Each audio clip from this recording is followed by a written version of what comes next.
G'day guys, Ali from Westbury, and today I'm actually going to test this Titan or Wagner Speed Shield. I've had a little bit of a test with a little bit of a play with it off camera, just trying to get the right settings and everything. I've ended up going to a fine finish low pressure tip, and this one's actually a 310. It's probably not the best tip for it, but that's the best that I have available to me at home.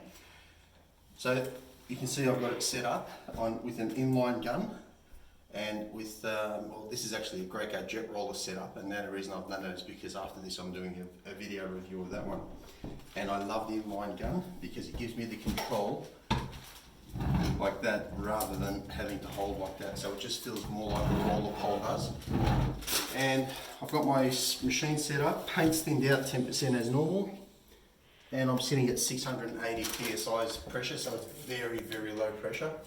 The only thing that I, like off camera, that I really struggled with was with the tip size. Because they don't come with a tip, it's just really hard trying to work out the tip sizes. So up until I found this tip size, I was actually ready to call this thing junk. Anyway, let's give it a go, see how it comes up.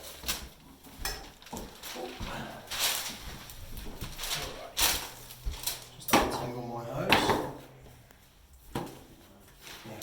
So this is what I was talking about. So by having it in this position, it gives me a little bit more control. Ideally, I would be able to bend this as well, so I could actually work from a straighter angle rather than having to come back so much.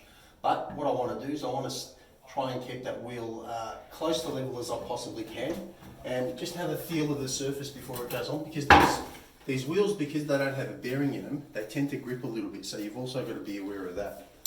Alright, the idea is start a little bit away from the corner and work your way out rather than coming into the corner. And the idea is that if you get it into that corner, that wheel's not going to be able to be effective in that spot, and you'll get what you see here, a little bit of overspray. Alright, ready to try this now for real and see how it comes up. So as I said, my pressure is pretty low. I'm going to work away from the corner, try and keep it as level as possible. And the other thing is I want to start with the wheel moving, rather than, and that'll avoid a build up in one spot. So I'm going to move and then start spraying.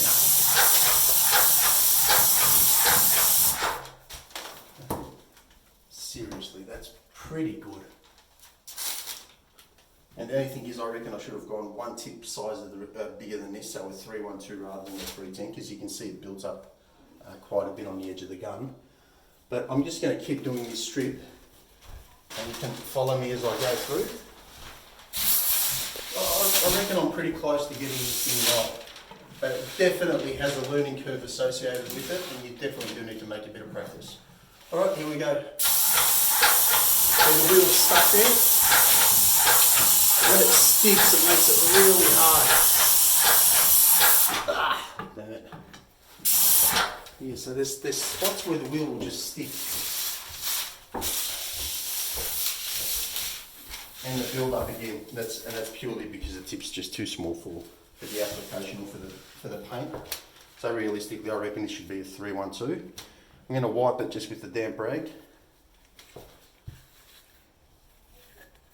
And just try and do the rest of this wall and see how it comes up overall. Alright.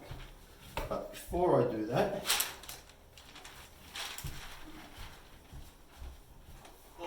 just going to wipe the build up from where I've stopped, just to make sure that there's no runs or anything. And you can see here where the wheel's stuck, I did get a run. So I'll just smooth that out. Over here we're pretty good, where we started. Alright, this is one from earlier. Smooth that out as well. Okay.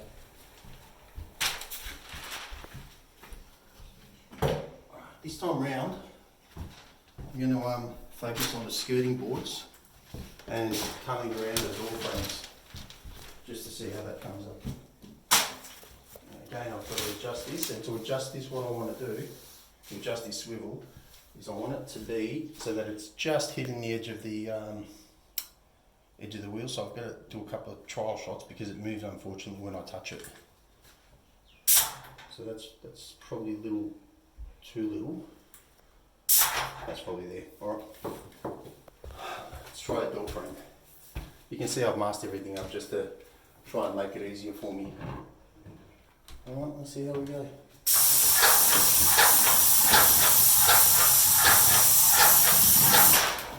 So the build-up is quite a bit. Even at such a low pressure, it still builds up relatively quickly. Now, I don't know how I'm going to execute the top of the door frame, so I won't do that. I'll just leave that for a brush. I'm going to come down and do the skirting board, and then move up to the side of the door frame again. So it's stuck again. It seems to only want to flow in one direction, so we'll do that. I'll go back to the other direction. Do that here, please.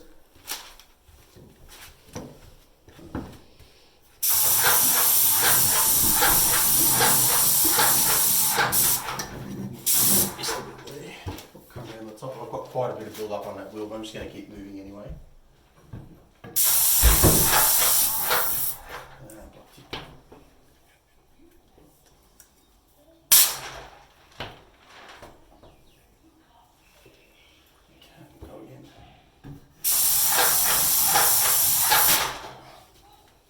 Still very impressive nonetheless. I've got a bit of a miss there from the block tip. Go back over that again. And I'll just do the continue with the skirting board. I just want to spray as much of it as I can so you can see. Maybe even try and spray this whole corridor. I'm just going to wipe that excess off. So the excess seems to be about, I don't know, maybe every 4 to 6 metres you'll have to give it a bit of a wipe. And it's not a soaked rag or anything, it's just a damp cloth. Okay, and I've moved this again, haven't I? Okay, alright. Alright, I'm going to finish off the top of the hallway, come down the skirting boards and the door frames, and you can just follow me as I go through that. And give yourself enough room so when I come through. Alright, so I'm going to start moving and then start spraying. Pumpers missed out. Just pause it. Alright, here we go again. The pressure's too low.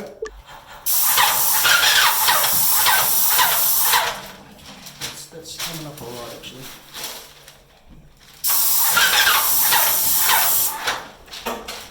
I do quite like that actually. I'm going to do the side of this door jamb.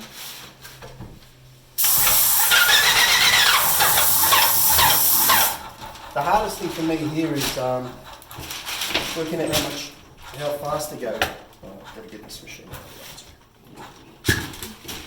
Alright, so here we go. This wheel to roll. Really doesn't like it on that one. Alright, we'll go back here. I'll just get you around for a second. There it is again, the wheel keeps getting stuck. Which is okay, it's just not sure what it is that's causing it. I know it doesn't have a bearing, which doesn't help. It's just it's running off a pin, which is probably in hindsight probably not the best of things to do. Alright, well I'm just going to keep spraying. You guys can watch me as I stop, what goes wrong, what goes right, and we'll go from there.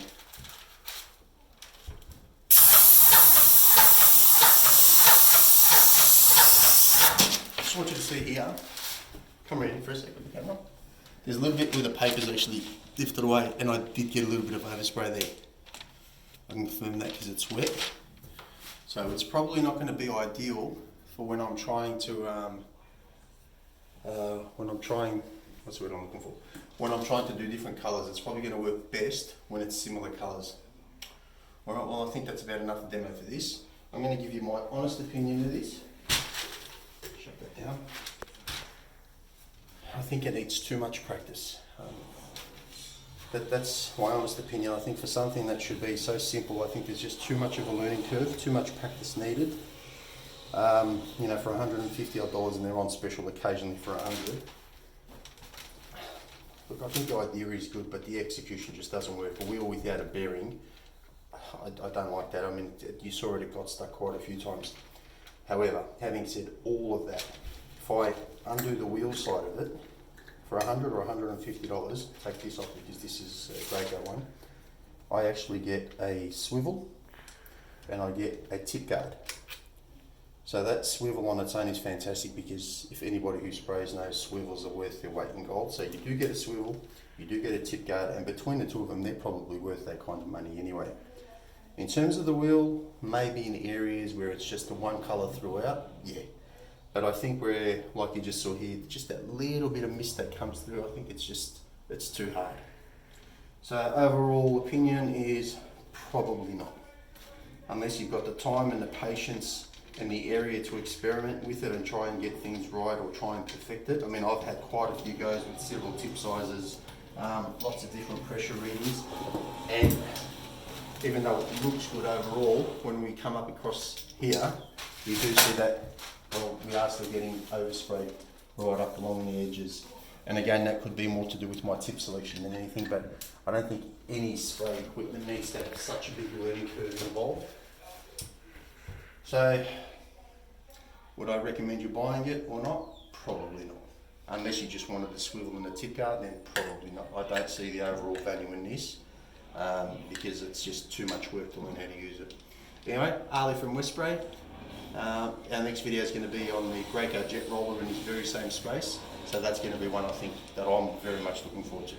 Speak to you soon. Thank you.